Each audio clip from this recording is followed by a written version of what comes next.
السلام علیکم ورحمۃ اللہ وبرکاتہ نحمدہ ونصلی علی رسولہ الکریم اما بعد رب اشرح لی صدری ویسر لی امری واحلل عقدۃ من لسانی یفقہوا قولی ربی زدنی علما ربی زدنی علما ربی زدنی علما۔ الحمدللہ شارٹ عالمیت کورس کی آج ہماری کلاس نمبر 110 نمبر کی کلاس ہے، جس میں بدھزم کا پارٹ 2 آپ کے سامنے انشاءاللہ آ جائے گا۔ اس سے پہلے میں نے بدھزم کے تعلق سے اور دوسرے جتنے مذاہب ہیں میں نے آپ کو ایک بات کلیئر کر دی کہ بنیادی جو مذاہب ہمارے سامنے موجود ہیں، بنیادی جو مذاہب پائے جاتے ہیں، چاہے یہودیت، نصرانیت یا ہندو مذہب جسے اصل میں آریہ مذہب کہا جاتا ہے، ان میں ڈیٹیلز زیادہ ہیں۔ اس کے علاوہ جو مذہب ہیں یہ ان سے نکلے ہوئے مذاہب ہیں، ان کی شارٹ ڈیٹیل آپ کے سامنے میں دے رہا ہوں تاکہ آپ صرف بات کو سمجھ سکیں، اور کبھی اگر بات کرنے کا کہیں موقع آئے آپ سامنے جو بھی انسان آپ کے موجود ہو اس سے بات کر سکیں۔ تو میں نے آپ کے سامنے آخری درس میں شروع کیا تھا بدھزم کو، میں نے اس میں حالات بتائے، بدھزم کے بنانے والے ان کی ڈیٹیل بتائی، پھر ان کے 4 اصول اور قواعد آپ کو بتائے، پھر ہم نے بات شروع کی تھی عقیدے کی، ان کے جو عقیدے بنیادی ہیں وہ آپ کے سامنے رکھیں، پھر اس کے بعد میں نے آپ کو یہ بتایا کہ ان کا آپ رد کیسے کر سکتے ہیں، رد کرنے کا طریقہ آپ کو بتایا۔ اب آج اس کے آگے عقائد ہی پر اب ہماری بات چل رہی ہے۔ عقائد میں نے آپ کو پہلی چیز بتائی تھی کہ بنیادی طور پر ان کا کوئی خاص عقیدہ موجود نہیں ہے، اللہ کے تعلق سے ان کا کوئی عقیدہ موجود نہیں ہے، اور پھر میں نے اس کا رد بتایا تھا۔ پھر اس کے بعد میں نے بتایا کہ جو ہندوؤں کے یہاں عقیدے ہیں، چاہے وہ کرما کا عقیدہ ہو، چاہے وہ نروان کا عقیدہ ہو، یہی سارے عقیدے بدھزم میں بھی پائے جاتے ہیں۔ ان کے یہاں پر ایک بنیادی جو چیز ہے وہ ہے رہبانیت۔ رہبانیت، آپ اس ورڈ کو لکھ لیجئے کیونکہ اسی کی ڈیٹیل آج میں آپ کے سامنے رکھوں گا اور اسی کے تعلق سے تفصیل آپ کو بتاؤں گا، کیونکہ بدھزم اور ہندوازم میں بنیادی جو سب سے بڑا فرق ہے وہ ہے ان کی رہبانیت کا۔ رہبانیت کسے کہا جاتا ہے؟ تو رہبانیت کہا جاتا ہے دنیا کی ساری نعمتوں کو چھوڑ کر الگ ہو جانا، اکیلا ہو جانا۔ دنیا کی ساری نعمتیں، اس میں کھانا پینا آ گیا، اس میں بیوی بچے آ گئے، اس میں کپڑا آ گیا، ہر چیز جو دنیا کی نعمت کہی جاتی ہے، ہر وہ چیز جو دنیا کی نعمت کہی جاتی ہے، ان نعمتوں کو ترک کر دینا، ان نعمتوں کو چھوڑ دینا اور الگ ہو جانا، الگ ہو جانے کو کیا کہا جاتا ہے؟ رہبانیت کہا جاتا ہے۔ اور آپ جانتے ہیں کہ اسلام میں رہبانیت حرام ہے، آگے میں اس کی ڈیٹیل آپ کے سامنے انشاءاللہ رکھوں گا۔ اب ہم بات کر رہے ہیں رہبانیت کی، تو رہبانیت کے لیے بودھ مذہب میں کچھ اصول ہیں، یعنی بودھ جو اصل مذہب ہے اس میں ماننے والا وہ اصل بدھسٹ وہ جو رہبانیت اختیار کر لے، دنیا کو تیاگ دے، اب اس کے لیے انہوں نے باقاعدہ کچھ اصول بنائے ہیں، کچھ ضابطے بنائے ہیں، کچھ رولز بنائے ہیں۔ آپ ان رولز کو لکھ لیجئے کہ ان کے پاس رہبانیت کے کیا اصول ہیں۔ تو رہبانیت کا پہلا اصول ہے کہ کسی بھی سامان کے مالک آپ نہیں بن سکتے، چاہے گھر، چاہے مکان، چاہے گاڑی، چاہے کپڑا، کسی بھی چیز کے آپ مالک نہیں بن سکتے۔ بس جو مل جائے وہ لے لیجئے، آپ کو کوئی دے دے وہ لے لیجئے، پر آپ خود کسی کے مالک نہیں بن سکتے۔ یہ ان کا پہلا اصول ہے۔ اور میں سمجھتا ہوں کہ دیکھیے اب میں جتنا آپ لوگوں کو پڑھا چکا ہوں، جس لیول تک میں آپ لوگوں کو لا چکا ہوں ان چیزوں میں سمجھتا ہوں کہ ان سب کا رد کرنا آپ کو خود آنا چاہیے۔ اب آپ کو ضرورت نہیں کہ میں پڑھاؤں گا تب آپ بتائیں گے، آپ خود رد کریں گے کہ پہلا ان کا اصول یہ ہے کہ آپ کسی بھی مال کے مالک نہیں ہو سکتے، جبکہ اسلام نے آپ کو مالک ہونے کا حکم دیا ہے، اسلام نے آپ کو کمانے دھمانے کا حکم دیا ہے، تو آپ خود انشاءاللہ ان چیزوں کا رد کر سکتے ہیں۔ نمبر 2، کوئی رشتہ کسی سے نہ رکھا جائے، نہ باپ سے، نہ بھائی سے، نہ ماں سے، نہ بھائی بہن سے، کسی سے کوئی رشتہ نہیں رہے گا، آپ کا کوئی رشتہ نہیں رہے گا۔ یہ اصول ہیں ان کے یہاں پر، جو بنیادی اصول ہیں۔ اور میں نے اوپر کتاب کا نام آپ کو بتایا تھا، تریپتاکا نام کی جو ان کی بنیادی کتاب ہے، نوٹس میں نے آپ کو بتا دیا تھا کہ تریپتاکا نام کی ان کی بنیادی کتاب ہے، اس بنیادی کتاب میں تذکرہ ہے ان سارے اصولوں کا جو میں آپ کے سامنے بیان کر رہا ہوں۔ تو ان کا ایک اصول یہ ہے کہ کوئی رشتہ نہ رکھا جائے، یعنی آپ کوئی رشتہ نہیں رکھیں گے، دنیا میں جتنے رشتے ہیں اس کا آپ کا کوئی تعلق نہیں رہے گا، کسی رشتے سے آپ کا کوئی لینا دینا نہیں رہے گا۔ نمبر 3، عام لوگوں جیسے کپڑے نہیں پہنیں گے، سرخ کلر کے 2 کپڑے جو عام بدھسٹ پہنتے ہیں آپ کو وہی پہننا ہے. جیسے عام لوگ کپڑے پہنتے ہیں ویسے کپڑے آپ نہیں پہنیں گے. آپ نے دیکھا ہوگا سرخ کلر کا ایک جوڑا ہے جو وہ لوگ پہنتے ہیں, وہی جوڑا بس آپ کو پہننا ہے, اس کے علاوہ کچھ نہیں پہننا ہے. نمبر 4, عام لوگ جس طرح کا الگ الگ ڈفرینٹ ٹائپ کے جو کھانے کھاتے ہیں وہ کھانا آپ کو نہیں کھانا ہے.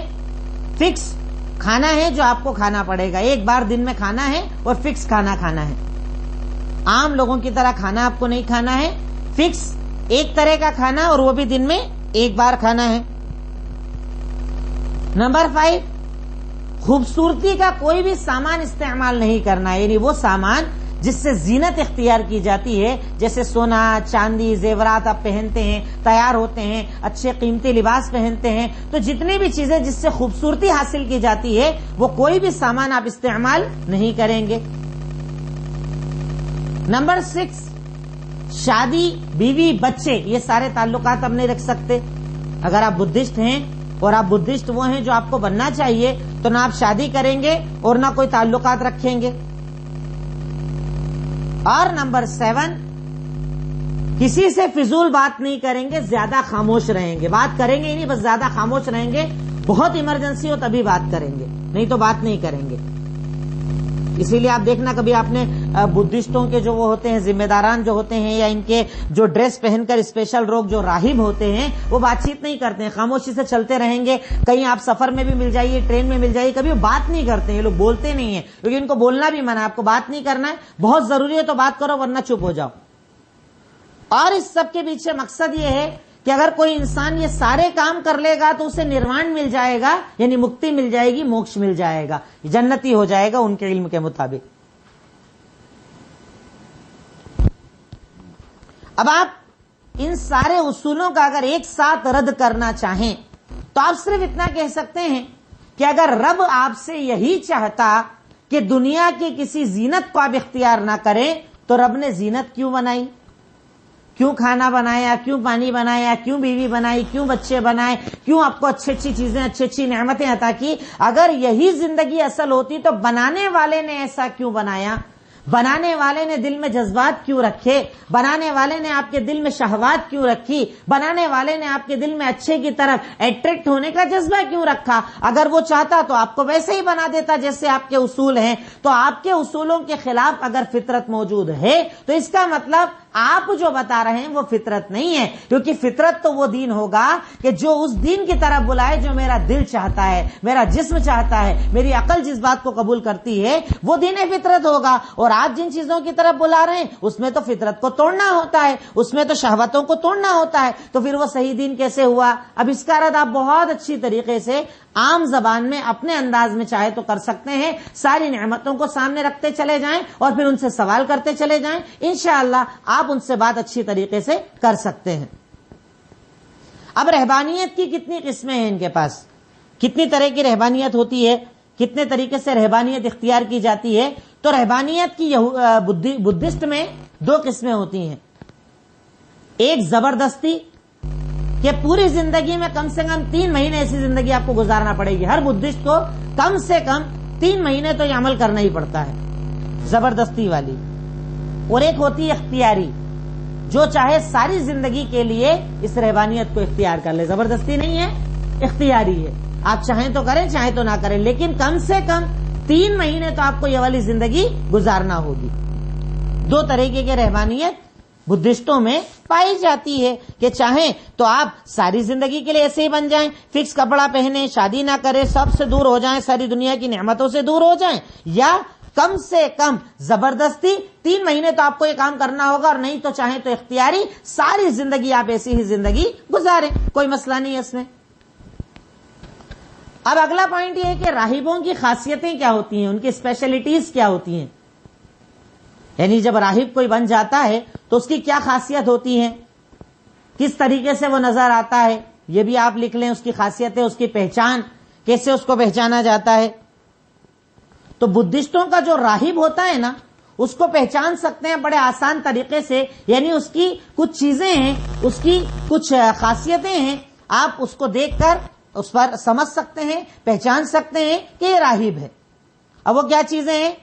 نمبر 1, ریڈ کلر کا, لال کلر کا لباس پہنتے ہیں وہ لوگ. عام طور پر لال کلر کا ہی لباس ہوتا ہے. کچھ دوسرے بھی ہوتے ہیں جس میں ایک ازار یعنی ایک لنگی اور اوپر ایک کپڑا ہوتا ہے, جیسے احرام پہنا جاتا ہے اس طریقے کا کپڑا ہوتا ہے. لال کلر کا 2 کپڑے پہنتے ہیں, ایک ازار ہوتی ہے اور اوپر ایک کپڑا ہوتا ہے, یہ ان کی پہچان ہوتی ہے.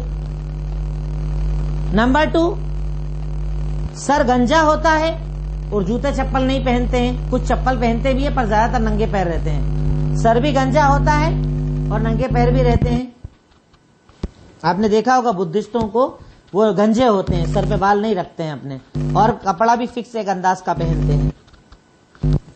نمبر 3, وہ کوئی کام نہیں کرتے ہیں, بس بھیک مانگ کے اپنا گزارا کرتے ہیں. کشکول ایک ہوتا ہے ان کے پاس, ایک مانگنے کا ایک برتن ٹائپ کا ہوتا ہے, کشکول برتن کہیں کیا کہیں اس کو, تو وہ اس کے میں جو سامان مل جائے, جو کھانا مل جائے, جو چیزیں مل جائے, لی کھائی اور اپنی زندگی کو گزار لیا. کشکول سے اپنا گزارا کرتے ہیں, یعنی کاروبار نہیں کرتے, کوئی کاروبار نہیں کرتے ہیں. نمبر 4, روزہ رکھتے ہیں وہ لوگ, یعنی دن میں صرف ایک مرتبہ کھانا کھاتے ہیں, باقی پورا دن بھوکے رہتے ہیں, جسے وہ روزہ کہا جاتا ہے. روزہ میں اصطلاحی معنی میں نہیں کہہ رہا ہوں, لغوی معنوں میں, ڈکشنری معنوں میں, یعنی بھوکے رہتے ہیں, روکے رہتے ہیں. اور یہ ساری جو میں خاصیتیں بتا رہا ہوں, ان کی کتاب جو میں نے آپ کو بتایا, اردو میں جسے تریپتاکا اور ہندی میں جسے تریپٹک کہا جاتا ہے. تریپٹک ورڈ آپ لکھ لیجئے گا, یہ ان کی مین بک ہے جس سے آپ پورا بودھ مذہب سمجھ سکتے ہیں. تریپٹک ہندی میں کہا جاتا ہے جسے. اس میں یہ ساری خاصیتیں جو بتا رہا ہوں نا وہ ساری منقول ہے. اس کے بعد نمبر 5, بہت کم بات کرتے ہیں. ان کی خاصیت یہ ہیں, جو ان کے ذمہ داران ہوتے ہیں, جو بدھسٹ ہوتے ہیں, بات بہت کم کرتے ہیں. نمبر 6, شادی نہیں کرتے ہیں. نمبر 6, شادی نہیں کرتے ہیں. اور نمبر 7, گھروں میں نہیں رہتے, یعنی جو ہم لوگ گھر بناتے وہ نہیں رہتے. ان کی عبادت گاہیں الگ سے بنی ہوئی ہوتی ہے, بس اسی میں رہتے ہیں, وہیں رہنا, وہیں کھانا پینا, وہیں زندگی گزارنا. عالیشان گھر, اچھے بنگلے وغیرہ میں رہنا یہ لوگ پسند نہیں کرتے ہیں. ان کے یہاں رہنے کا ایسا کوئی سسٹم نہیں ہوتا ہے. یہ کچھ پہچان ہے. پہلے تو میں نے اصول بتائے کہ راہب بننے کے لیے کیا اصول اپنانا پڑیں گے, اور جب اپنا لیے تو پھر وہ کیسا نظر آئے گا, اس کی خاصیتیں کیا ہوں گی, وہ بھی میں نے آپ کو بتا دیا. اب آپ اس کا بھی رد لکھ لیجئے کہ اگر کوئی یہ کہتا ہے, اس چیز کی دعوت دیتا ہے, بھائی ہم یہ کہتے ہیں کہ مذہب سچا وہ جو قیامت تک باقی رہے, اس کا رد آپ لکھ لیجئے. ہم کیا کہتے ہیں, مطلب ہم کیا, ساری دنیا کہتی ہے اگر آپ اپنے مذہب کو سچا مانتے ہو تو سچا مذہب وہ جو شروع سے رہے اور قیامت تک رہے, یعنی قیامت تک ختم نہیں ہونا چاہیے. ختم ہو گیا تو سچا کیسے ہوا؟ اب آپ کے مطابق اصل بدھسٹ وہ جو ساری دنیا کو تیاگ دے, اگر آپ کے اعتبار سے مانا جائے اور ساری دنیا بدھسٹ بن جائے, 50 سال میں تو دنیا ہی ختم ہو جائے گی. جب شادی نہیں کریں گے, میاں بیوی نہیں بنیں گے, بچے نہیں ہوں گے, تو پھر دھرم کہاں بچے گا؟ اگر سارے لوگ بدھسٹ بن جائیں تو 50 سال میں تو دنیا ہی ختم ہو جائے گی. تو اس سے پتا چلتا ہے کہ دھرم سچا تب ہوگا جب قیامت تک باقی رہے, اور آپ کے یہاں اگر شادی ہی کی اجازت نہیں تو پھر دھرم سچا کیسے ہوا؟ آپ سمجھ رہے ہیں؟ ایسے سوالات کیجئے جس سے ان کے دماغ میں کنفیوژن پیدا ہو, انہیں یہ پتا چلے کہ بھئی ہم جو تعلیمات دے رہے ہیں وہ تعلیمات صحیح ہے کہ نہیں ہے, ہم جس بات کی طرف بلا رہے ہیں وہ بات صحیح ہے کہ نہیں ہے. یہ بات آپ کو انہیں سمجھانا ہوگی, بتانا ہوگی, اور اس کے لیے آپ کو جواب نہیں دینا, آپ کو سوال کرنا ہے کہ چلیے آپ کے اعتبار سے ہم نے مان لیا کہ سب کو بدھسٹ ہو جانا چاہیے, اب ہمیں یہ بتائیے اگر سارے لوگ بدھسٹ بن جائیں, سارے لوگ بیوی بچوں کو تیاگ دیں, گھروں کو تیاگ دیں, تو 10 سال 20 سال 30 سال 50 سال, حد سے حد 50 سال میں تو سب کچھ ختم ہو جائے گا. جب شادی نہیں ہوگی, بچے نہیں ہوں گے, تو دنیا آگے کیسے بڑھے گی؟ تو پھر دھرم سچا ہوا یا غلط ہوا؟ وہ خود آپ کو جواب دے گا.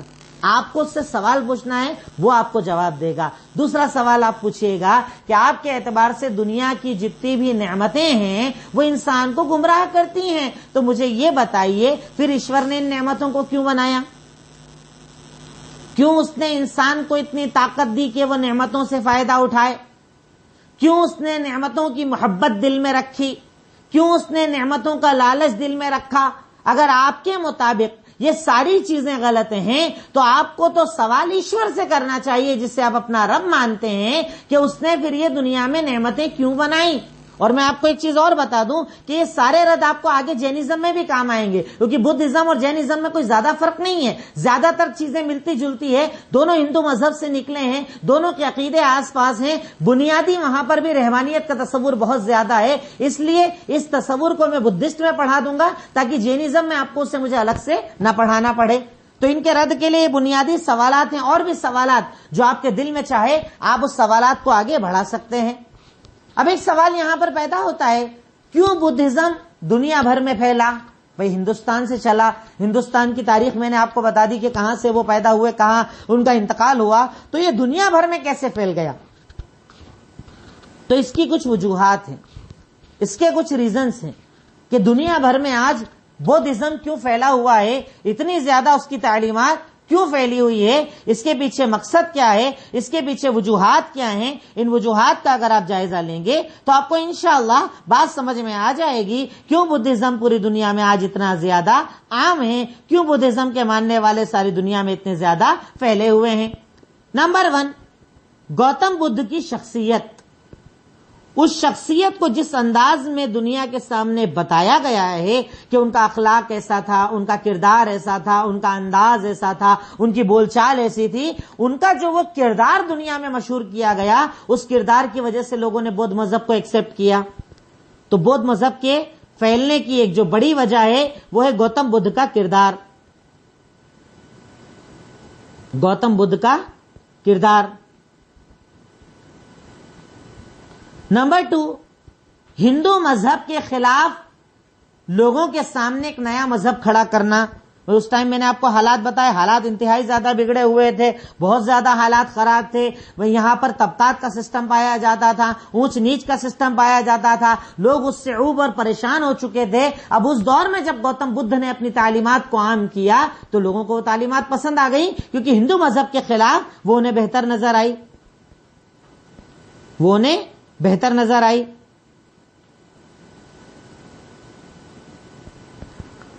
نمبر 3، اخلاق، کیونکہ یہاں پر بنیادی تعلیمات صرف اخلاق کی، اخلاق کے سوا آپ کو کچھ نہیں ملے گا، اخلاق پر بہت زیادہ دھیان دیا جاتا ہے، اخلاق کو بہت زیادہ بتایا جاتا ہے، تو بنیادی جو چیز ہے وہ ہے اخلاق۔ نمبر 4، سمراٹ اشوک کی محنت، سمراٹ اشوک کی محنت، اور یہ سب سے بڑی وجہ ہے جس کی وجہ سے ساری دنیا میں بدھزم پھیلا، وہ تھی سمراٹ اشوک کی محنت۔ اشوک نام کے بادشاہ نے جب خود بدھ مذہب کو قبول کیا اور اسے اپنے ملک میں رائج کروایا، اپنے جہاں پر اس کی طاقت اور قوت تھی وہاں پر رائج کروایا اور لوگوں کو اس مذہب کی طرف بلایا اور اس نے اس مذہب کے داعیوں کو ساری دنیا میں بھیجا، اصل بدھزم کے پھیلنے کی سب سے بڑی وجہ تھی سمراٹ اشوک۔ ان کی جو محنتیں تھی، اس محنت کی وجہ سے، اس بادشاہ کے ساتھ کی وجہ سے یہ مذہب ساری دنیا میں عام ہو گیا، ساری دنیا میں عام ہو گیا۔ آپ کو یہ سب چیزیں جو میں بتا رہا ہوں نا، علم میں رہنا چاہیے، پتہ رہنا چاہیے، تاکہ بات کرتے وقت چیزیں آپ کے ذہن میں رہے کہ دنیا میں کیوں پھیلا، کیوں اتنا زیادہ بدھزم کو لوگ مانتے ہیں، یہ باتیں آپ کو پتہ ہونا چاہیے۔ اب اس کے بعد بدھزم کے فرقے، کیا بدھزم میں بھی فرقے ہیں؟ کیا بدھزم میں بھی جماعتیں ہیں؟ تو یقیناً بدھزم میں بھی 2 گروہ، 2 جماعتیں ہیں۔ ایک فرقہ ہے مہایان، مہایان، اور اس کا بنیادی عقیدہ یہ ہے کہ گوتم بدھ خود خدا تھے، وہ خدا ہی تھے، بس دنیا میں آ گئے تھے۔ گوتم بدھ کو خدا مانتے ہیں یہ لوگ، مہایان ان کا گروہ جو گوتم بدھ کو خدا مانتے ہیں۔ اور دوسرا گروہ ہے ہنایان، جو کہتے ہیں کہ گوتم بدھ ایک انسان تھے پر عبادت کرتے کرتے، محنت کرتے کرتے وہ ایشور سے جا ملے، یعنی ایشور تھے نہیں پر ایشور سے جا ملے۔ دونوں میں فرق سمجھیے گا آپ۔ مہایان جو ان کا فرقہ ہے اس کا عقیدہ یہ ہے کہ گوتم بدھ خدا تھے اور دنیا میں نازل ہوئے، اور ہنایان جو ان کا فرقہ ہے دوسرا، اس کا یہ ماننا ہے کہ وہ ایک انسان تھے پر بہت زیادہ عبادت کر کے وہ کس سے مل گئے؟ رب سے جا کر مل گئے۔ مہایان اور ہنایان یا ہنایان دونوں ورڈ کہے جاتے ہیں۔ یہ 2 فرقے ہیں، 2 جماعتیں ہیں، اور 2 جماعتوں کے بنیادی عقیدے میں نے آپ کے سامنے رکھے۔ اب اس کے بعد دنیا میں یہ مذہب کہاں کہاں پایا جاتا ہے؟ ایک ہیڈنگ اور بنا لیجئے کہ بودھزم دنیا میں کہاں کہاں پایا جاتا ہے. تو بودھزم دنیا میں کئی ملکوں میں پایا جاتا ہے، جیسے India, Nepal, Thailand, Cambodia, China, Korea, Japan, Tibet اور برما. کچھ مشہور ملک میں صرف آپ کو بتا رہا ہوں، جیسے ہمارے ملک Hindustan, Thailand, Cambodia, China, Korea, Japan, Tibet, Burma, یہ کچھ وہ مشہور ملک ہیں جہاں پر بہت زیادہ بودھزم کی تعلیمات پائی جاتی ہیں. بودھزم جہاں پر بہت زیادہ مشہور ہے. لیکن ہندوستان میں جو ان کی قوت اور طاقت کم ہوئی، اس کی وجہ میں آپ کو پیچھے بتا چکا ہوں کہ شنکراچاریہ نے سن 830 عیسوی میں بہت زیادہ محنت کی، بدھسٹوں پر بڑے حملے کروائے گئے. جو اصل میں برہمن شنکراچاریہ تھا اور وہ پسند نہیں کرتا تھا کہ بودھزم اتنا زیادہ پھیلے، تو ان کے حملوں کی وجہ سے، ان کی تکلیفوں کی وجہ سے اور آریہ مذہب کی بہت زیادہ تبلیغ کی وجہ سے ہندوستان میں بودھزم کمزور ہو گیا، پر باقی دنیا کے ایریوں میں بہت زیادہ طاقتور ہو گیا اور بہت زیادہ پھیل گیا. یہ بنیادی چیزیں ہیں جو بودھزم کے تعلق سے میں نے آپ کے سامنے رکھی، جس میں آپ کو بودھزم پورا سمجھ میں آ جائے، بودھزم کی بنیادی معلومات سمجھ میں آ جائیں.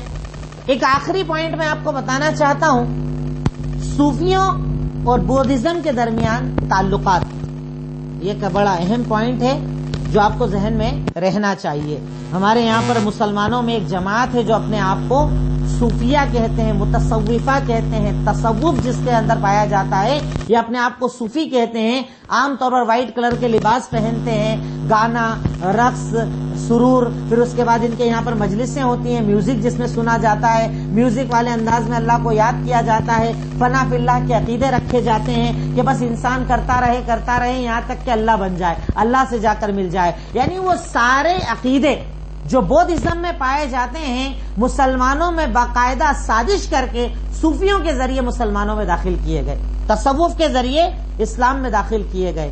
آپ نے اگر کبھی کہیں سنا ہوگا، کہیں پڑھا ہوگا، تو باقاعدہ ان کا بھی یہی عقیدہ ہے جو سارے کے سارے عقیدے بودھزم میں پائے جاتے ہیں. چاہے وہ نروان کا عقیدہ ہو، چاہے وہ فنا کا عقیدہ ہو، چاہے وہ وحدت الوجود کا عقیدہ ہو. ہمارے یہاں وحدت الوجود کی بڑی تعلیم دی جاتی ہے، اس کے لیے بڑے لوگ محنت کرتے ہیں. وحدت الوجود مطلب ہر چیز میں اللہ ہے، ہر چیز دنیا میں جو ہے سب میں اللہ، ہر چیز میں اللہ، آپ میں اللہ، مجھ میں اللہ، ہر چیز میں اللہ. نعوذ باللہ من ذالک. اور اللہ تعالیٰ اس چیز سے بڑا پاکیزہ، بڑا اعلیٰ اور بڑا اولا ہے. ہم مخلوق ہیں اور وہ خالق ہے، اور یہ کبھی دونوں ایک ساتھ نہیں ہو سکتے. لیکن بدھسٹوں کا جو یہ عقیدہ تھا، سیم وہی عقیدہ ہمارے یہاں صوفیوں نے لیا اور مسلمانوں میں داخل کر دیا. اور آج کئی لوگ وحدت الوجود کے عقیدے کی بات کرتے ہیں، اتحاد کے عقیدے کی بات کرتے ہیں، فنا فی اللہ کی بات کرتے ہیں. یہ سارے وہ عقیدے جو اصل میں بدھسٹوں میں پائے جاتے تھے. اور اگر آپ صوفیوں اور بدھسٹوں کے درمیان غور کریں تو کئی چیزوں میں وہ ایک جیسے نظر آئیں گے، کئی چیزوں میں ایک جیسے نظر آئیں گے. میں نے آپ کو پیچھے بتایا رہبانیوں کی خاصیت. بودھسٹ جو رہبان ہوتے ہیں، بودھسٹ جو راہب ہوتے ہیں، جو مٹھ میں رہتے ہیں، دور چلے جاتے ہیں، ان کی جو خاصیتیں ہوتی ہیں، وہ ساری خاصیتوں کو آپ فالو کر کے دیکھ لیجئے ہمارے یہاں کے صوفیوں پر. ساری چیزیں وہی آپ کو ملیں گی. وہی نہ کمانا، نہ کھانا، فنا فی اللہ کی باتیں کرنا، خاص لباس پہننا، دنیا کو چھوڑنے کی باتیں کرنا، سب سے دور رہنے کی باتیں کرنا. یعنی ساری وہ خاصیتیں جو بدھسٹوں میں پائی جاتی ہے، ہمارے یہاں اسلام کے نام پر لوگ اسے داخل کرتے ہیں. اور جس کے بنیادی تعلیم دینے والوں میں ابن العربی وغیرہ کا بڑا نام ہے، جن لوگوں نے صوفیزم کو ہمارے اسلام میں داخل کیا، ہمارے اسلام میں داخل کرنے کی کوشش کی، اور بہت زیادہ مسلمانوں کو حق سے، نماز سے، روزے سے، دین سے، جہاد سے دور کیا ان لوگوں نے کہ کسی چیز کی ضرورت نہیں، یہ سب بیکار کی باتیں ہیں. یہاں تک کہ اگر میں کبھی الگ سے صوفیت پر بات کروں گا تو انشاءاللہ اللہ نے موقع دیا تو آپ کو بتاؤں گا کہ ایسے ایسے عقیدے کہ ان کے یہاں پر جو صوفیوں کے جو مطلب بڑے صوفی جو ہوتے ہیں، یہاں تک کہ کتابوں میں ان کے عقیدے لکھے ہیں کہ ہمارے پاس وہ علم ہے جو انبیاء کے پاس بھی نہیں تھا. انبیاء تو نماز پڑھتے تھے، روزے رکھتے تھے، جہاد کرتے تھے، انبیاء کے پاس وہ علم نہیں تھا جو اللہ تعالیٰ نے ہمیں علم عطا کیا ہے. کئی اس طریقے کے دعوے ان متصوفہ کے پاس پائے جاتے ہیں، اور جنہوں نے دین اسلام کو بڑا نقصان پہنچایا، دین اسلام کو زرق لگایا، دین اسلام کی تعلیمات کو بگاڑنے کی کوشش کی، اور اصل جو ہمارا دین تھا اسے چھپانے کی کوشش کی. اب ایک آخری ہیڈنگ آپ بنا لیجئے، اسلام میں رہبانیت حرام ہے. اسلام میں رہبانیت حرام ہے، کیونکہ میں دنیا میں جتنے آپ کو بڑے بڑے دھرم بتا رہا ہوں، سب کے یہاں موکش نجات پانے کا ایک ہی ذریعہ ہے، وہ ہے رہبانیت. کوئی بیوی نہیں، کوئی بچے نہیں، کوئی دنیا نہیں، کوئی کھانا پینا نہیں، سب چھوڑو چھاڑو، جنگل میں چلے جاؤ، الگ ہو جاؤ. اور آپ جانتے ہیں اسلام نے رہبانیت کو حرام قرار دیا. اسلام میں رہبانیت حرام ہے. اسلام میں رہبانیت حرام ہے. یعنی دیکھیے، میں کہتا ہوں کہ واقعی ایک مسلمان جتنی نعمتیں اللہ تعالیٰ نے اس پر کی ہے، ان نعمتوں میں سب سے بڑی نعمت اللہ رب العالمین نے جو ہمیں عطا کی ہے وہ ہے دین اسلام. اتنا بڑا انعام، اتنا بڑا اعزاز اللہ تعالیٰ نے ہمیں دیا ہے کہ ہم اس کا شکریہ ادا نہیں کر سکتے. کہ اللہ تعالیٰ کہتا ہے دنیا کی نعمتوں سے فائدہ اٹھاؤ، اچھا کھاؤ، اچھے پیو، اچھے رہو، اچھی چیزوں کو استعمال کرو، باقی ساری دنیا میں دنیا چھوڑو، دنیا تیاگ دو، اچھا استعمال مت کرو. ایک اکیلا مذہب دنیا میں اسلام ہے جو کہتا ہے اچھا استعمال کرو. اس پر فخر ہونا چاہیے کہ اس پر بڑا فخر ایک مسلمان کو ہونا چاہیے. اب میں نے آپ کو ہیڈنگ بتائی، اسلام میں رہبانیت حرام ہے. کئی لوگ ہمارے یہاں جاہلوں جیسی باتیں کرتے ہیں، کپڑا ہے پھر بھی پھٹا کپڑا پہن کر گھومیں گے، گندے ہو کر گھومیں گے، اچھا گھر ان کو پسند نہیں آتا، اچھے گاڑی میں رہنے کو سمجھتے ہیں تمہارے اندر تکبر پایا جاتا ہے. بھائی اللہ نے نعمت دی ہے تو استعمال کرو نا. ہاں، فضول خرچی جائز نہیں ہے، ایکسٹرا کرنا جائز نہیں ہے، پیسے کو حرام میں اڑانا جائز نہیں ہے، لیکن اس کا مطلب یہ نہیں کہ نعمتوں سے فائدہ نہ اٹھایا جائے. اللہ نے دیا ہے تو استعمال کیجئے، اچھا کھائیے، اچھا پہنیے، اچھے رہیے. اسلام اس بات کو پسند نہیں کرتا کہ ہوتے جاتے انسان فقیر بن کر گھومے، غریب محتاج بن کر گھومے. اللہ رب العالمین اس بات کو پسند نہیں فرماتا. اللہ تعالیٰ تو ہمیں دنیا کی نعمتوں سے فائدہ اٹھانے کا حکم دیتا ہے کہ فائدہ اٹھاؤ، اپنے آپ کو نیک بناؤ، اور اللہ تعالیٰ کے آگے نیک بن کر حاضر ہو جاؤ. اب ہم بات کر رہے ہیں اسلام میں رہبانیت حرام ہے. اس کی کچھ پوائنٹس سے کچھ دلیلیں میں آپ کو بتا دیتا ہوں. نمبر 1، سب سے پہلے آئیڈیل ہمارے محمد الرسول اللہ صلی اللہ علیہ وسلم، جنہوں نے بتایا کہ رہبانیت اسلام میں نہیں ہے. بھئی پہلی دلیل ہمارے لیے کہ رہبانیت اسلام میں حرام ہے، اس کی پہلی دلیل کیا ہے؟ ہمارے آئیڈیل. میرے اور آپ کے آئیڈیل کون؟ محمد الرسول اللہ صلی اللہ علیہ وسلم. آپ ہمارے آئیڈیل. اب آئیڈیل نے کیا کیا؟ اچھا کھانا پسند کرتے تھے، بکری کے گوشت میں آپ کو یہ پسند تھا، وہ پسند تھا، بتایا گیا نا سیرت میں. شادی بھی آپ نے کی، آپ کی بیویاں بھی تھی، آپ کے بچے بھی تھے، آپ نے دنیا سے فائدہ بھی اٹھایا، آپ نے نعمتوں سے فائدہ بھی اٹھایا. جب نہیں تھا تو غربت کی زندگی گزاری، جب تھا تو اچھی زندگی گزاری. یعنی آپ نے دنیا کی نعمتوں سے فائدہ اٹھایا. اب آئیڈیل کس لیے بھیجا گیا ہے؟ سیکھنے کے لیے، اس کے اپوزٹ زندگی گزارنے کے لیے. آئیڈیل آپ اس لیے تھے کیونکہ آپ جیسی زندگی بنانے کا شریعت نے حکم دیا. سورہ احزاب آیت نمبر 21، اللہ تعالیٰ نے کیا حکم دیا کہ تمہارے لیے محمد الرسول اللہ صلی اللہ علیہ وسلم کی زندگی بہترین آئیڈیل اور نمونہ ہے. اب آئیڈیل اور نمونے کی طرح اگر زندگی نہ گزارو تو زندگی کا فائدہ ہوگا؟ ارے لاکھ زندگی گزار لو، بھوکے رہ جاؤ، پھٹے کپڑے پہن لو، اپنے آپ کو متقی دکھانے کی کوشش کر لو، لیکن اگر اللہ کے نبی کے طریقے سے ہٹا ہوا عمل ہے تو اللہ اسے کبھی بھی قبول نہیں کرے گا. نمبر 2، اللہ تعالیٰ نے دنیا مانگنے کا حکم دیا. اللہ تعالیٰ نے دنیا مانگنے کا حکم دیا. سورہ بقرہ آیت نمبر 200. دیکھیے، لوگ کہتے ہیں رہبانیت رہبانیت، دنیا چھوڑو دنیا چھوڑو. اللہ تعالیٰ کی سب سے پسندیدہ دعا کیا ہے؟ اللہ کے نبی سب سے زیادہ کون سی دعا پڑھا کرتے تھے؟ پڑھیے سورہ بقرہ آیت نمبر 200. اللہ تعالیٰ کا فرمان، ربنا آتینا فی الدنیا حسنۃ وفی الآخرۃ حسنۃ وقنا عذاب النار. پہلے دنیا مانگ رہے ہیں پھر آخرت مانگ رہے ہیں. اللہ اکبر، کتنا پیارا ہے اپنا مذہب، کتنی اچھی تعلیمات ہے اس مذہب کی کہ اللہ تعالیٰ نے ہمیں پہلے کیا کہا؟ اے اللہ دنیا کی بھلائی دے. اب دنیا کی بھلائی میں کیا ہے؟ دنیا کی بھلائی مطلب دنیا کی نعمتیں، سب اچھی نعمت دے، سب اچھے انعامات دے. پہلے اللہ سے دنیا مانگ رہے ہیں پھر اللہ تعالیٰ سے آخرت مانگ رہے ہیں. اس سے پتا چلتا ہے اسلام میں رہبانیت حرام ہے. دوسرا پوائنٹ، اللہ نے دنیا مانگنے کا حکم دیا، ربنا آتینا فی الدنیا حسنۃ وفی الآخرۃ حسنۃ وقنا عذاب النار میں. پوائنٹ نمبر 3، اللہ کے نبی نے اپنے صحابی کو مال کی دعا دی. اللہ کے نبی نے اپنے صحابی کو مال کی دعا دی. دلیل صحیح بخاری حدیث نمبر 6334. صحیح بخاری حدیث نمبر 6334. حضرت ابو ہریرہ کو آپ نے دعا دی, اللہم اکثر مالہ وولدہ وبارک لہ فیما اعطیتہ. اے اللہ اس کے مال کو خوب بڑھا دے, اے اللہ اس کی اولاد کو خوب بڑھا دے, اور جو دے اس میں برکت دے. اللہ اکبر, کتنا پیارا مذہب ہے. یہاں تو مال بڑھانے کی دعا دے رہے ہیں اللہ کے نبی. اب سوچئے اگر رہبانیت جائز ہوتی, دنیا چھوڑنے کا حکم ہوتا, تو کیا اللہ کے نبی کبھی یہ دعا دیتے حضرت ابو ہریرہ کو کہ اللہ اس کے مال اور اولاد کو خوب بڑھا دے اور جو دے اس میں خوب برکت دے؟ نہیں, آپ مال کی دعا مانگ رہے. اس کا مطلب مال کی دعا مانگنا حرام نہیں ہے. مال کے لیے دعا کی جا سکتی ہے, کاروبار کے لیے دعا کی جا سکتی ہے. کئی جاہل ہمارے یہاں کاروبار کی دعا ہی نہیں مانگتے. نہیں صاحب, ہم دنیا کی دعا نہیں مانگتے, ہم تو آخرت کی دعا مانگتے. میرے بھائی, اللہ کے نبی سے زیادہ کیا آپ کے پاس علم ہے؟ کیا آپ ان سے زیادہ دین کو جانتے ہیں؟ کیا آپ کے پاس تقویٰ ان سے زیادہ ہے؟ انہوں نے جو سکھا دیا وہ دین ہے, اور جو انہوں نے نہیں سکھایا وہ کبھی بھی دین نہیں ہو سکتا. پوائنٹ نمبر 4, فطرت کے خلاف ہے رہبانیت. رہبانیت جو ہے نا وہ فطرت کے خلاف ہے. انسانی فطرت جسے خود اللہ نے بنایا ہے, اس اللہ نے فطرت میں مال کی محبت کو ڈالا ہے, دنیا کی محبت کو ڈالا ہے, بیوی بچوں کی محبت کو ڈالا ہے. اور وہ اللہ جو اس دنیا کو بنانے والا ہے, اس نے فطرت میں جب محبت کو ڈالا ہے تو آپ فطرت کے خلاف زندگی گزار کے کبھی کامیاب نہیں ہو سکتے. فطرت کے خلاف, سمجھ رہے ہیں پوائنٹ؟ اب فطرت, میرا دل, میرا ضمیر, میری سوچ, میرا جسم کیا چاہتا ہے؟ اچھا کھانا ہو, اچھا پینا ہو, اچھی زندگی ہو, بیوی ہو, بچے ہو, اچھا گھر ہو. یہ ساری جو نعمتیں ہیں یہ میری فطرت میں داخل ہیں. اب میں فطرت کے خلاف اگر بات کروں تو بات کبھی بھی صحیح نہیں ہوگی.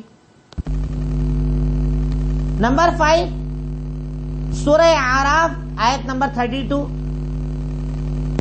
سورہ اعراف آیت نمبر 32 کہ دنیا کی نعمتوں کو اپنے اوپر حرام کرنا جائز نہیں ہے. کہ کوئی انسان یہ کہہ دے میں اب اچھا کھانا ہی نہیں کھاؤں گا, میں تو شادی نہیں کروں گا, میں بیوی بچوں کے ساتھ نہیں رہوں گا, تو دنیا کی نعمتوں کو اپنے اوپر حرام کرنا جائز نہیں ہے. اب ایک ایک پوائنٹ پر اگر غور کریں گے نا, اسلام آپ کے دل میں اترتا چلا جائے گا کہ اللہ رب العالمین نے کیا مذہب بنایا ہے, رب العالمین نے کیا زندگی دی ہے. اللہ تعالیٰ ارشاد فرماتا ہے, قل من حرم زینۃ اللہ التی اخرج لعبادہ والطیبات من الرزق. بتائیے اللہ تعالیٰ نے جو دنیا میں زینتیں بنائی ہیں ان کو بندوں پر حرام کرنے والا کون ہے؟ اللہ نے جو پاکیزہ رزق بنایا ہے اسے حرام کرنے والا کون ہے؟ یعنی اللہ نے جو حلال کیا ہے اسے کوئی حرام کرنے کی طاقت نہیں رکھتا ہے, طاقت نہیں رکھتا ہے. نمبر 6, سورہ رعد آیت نمبر 38. سورہ رعد آیت نمبر 38. دنیا میں جتنے بھی انبیاء آئے سب کے بیوی بچے تھے. رہبانیت کسی نے اختیار کی؟ دنیا نے کسی کو تیاگ دیا؟ اب بتائیے دنیا میں انبیاء سے افضل کون ہوگا؟ پر دنیا میں جتنے بھی انبیاء آئے سب کے بیوی بچے تھے. دلیل سورہ رعد آیت نمبر 38. اللہ تعالیٰ کا فرمان, وَلَقَدْ أَرْسَلْنَا رُسُلًا مِّن قَبْلِكَ وَجَعَلْنَا لَهُمْ أَزْوَاجًا وَذُرِّيَّةً. ہم نے آپ سے پہلے بہت سارے رسولوں کو بھیجا اور سب کے بیوی اور بچے تھے. اللہ اکبر, سب کے بیوی اور بچے تھے, سب کے بیوی اور بچے تھے. یعنی اللہ تعالیٰ چاہتا تو ڈائریکٹ بول دیتا ہم نے انبیاء کو بھیجا. بیوی بچوں کا ذکر کرنے کا مقصد ہی یہ ہے کہ بیوی بچوں کا ہونا انسان کی زندگی کی کامیابی کی ایک بڑی وجہ ہوتا ہے. اچھی بیوی کا ہونا, اچھی اولاد کا ہونا, یہ باپ کی کامیابی کا ذریعہ ہوتے ہیں, نہ کہ آپ کی راہ کی رکاوٹ ہوتے ہیں. اور اگر کوئی رہبانیت اختیار کر رہا ہے گویا وہ تو ذمہ داریوں سے بھاگ رہا ہے اپنی ذمہ داریوں سے, پوری نہیں کر رہا اپنی ذمہ داری. تو اسلام میں رہبانیت حرام ہے. آخری پوائنٹ اس میں لکھ لیجئے, اسلام میں نکاح کا بھی حکم دیا گیا ہے. لوگ کہتے ہیں رہبانیت زندگی ہے, بیوی سے دور رہنا زندگی ہے, اکیلے رہنا زندگی ہے, اور اسلام میں تو نکاح کا حکم دیا گیا ہے. صحیح بخاری حدیث نمبر 5066. اللہ کے نبی صلی اللہ علیہ وسلم نے ارشاد فرمایا, یا معشر الشباب من استطاع منکم الباءۃ فلیتزوج. اے نوجوانوں کی جماعت, جیسے ہی طاقت آ جائے ویسے ہی نکاح کر لیا کرو. یعنی اگر نکاح کی طاقت آ جائے پیسے کے اعتبار سے بھی اور جسمانی اعتبار سے بھی نکاح کر لیا کرو. لیٹ مت کرو, تاخیر مت کرو.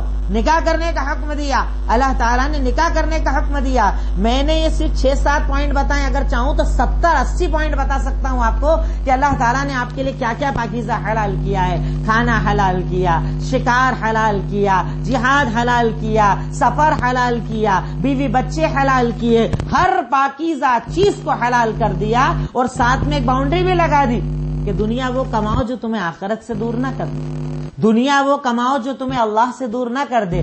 دنیا کماؤ, کاروبار کرو, محنت کرو, پر اس کا مطلب اللہ سے دور مت ہو جاؤ. اللہ کو یاد کرو, عبادات کی پابندی کرو, تو رب العالمین تمہیں اس میں برکتیں عطا کرے گا. تو شریعت مطہرہ نے کہیں پر بھی رہبانیت کا حکم نہیں دیا, نہ شریعت نے کہیں رہبانیت کو پسند کیا ہے. اور عام طور پر جتنے بھی مذاہب آگے بھی میں آپ کے سامنے ذکر کروں گا, ان مذاہب کی بنیاد ہی ہے رہبانیت. رہبانیت ہے تو زندگی ہے, ورنہ زندگی نہیں ہے. تو شریعت اسلام رہبانیت کے خلاف ہے. شریعت اسلام میں رہبانیت حرام ہے. دنیا کو چھوڑ دینا, دنیا کو چھوڑنے کی باتیں کرنے کو شریعت پسند نہیں فرماتی ہے. انہی باتوں پر تقریباً بدھزم کا خاتمہ ہوتا ہے. اللہ نے چاہا تو اگلے پوائنٹ میں 2 مذاہب جو بنیادی میرے سامنے بڑے نظر آ رہے ہیں, وہ ایک تو جینزم ہے اور ایک سکھزم ہے. 2 کا ذکر میں اور آپ کے سامنے انشاءاللہ کروں گا. اللہ تعالیٰ سے دعا کرتا ہوں, اے الہی مولا رب العالمین, تو ہمیں کہنے سننے سے زیادہ عمل کی توفیق عطا فرما, ان باتوں کو آگے بڑھانے کی توفیق عطا فرما. وآخر دعوانا الحمدللہ رب العالمین. السلام علیکم ورحمۃ اللہ وبرکاتہ.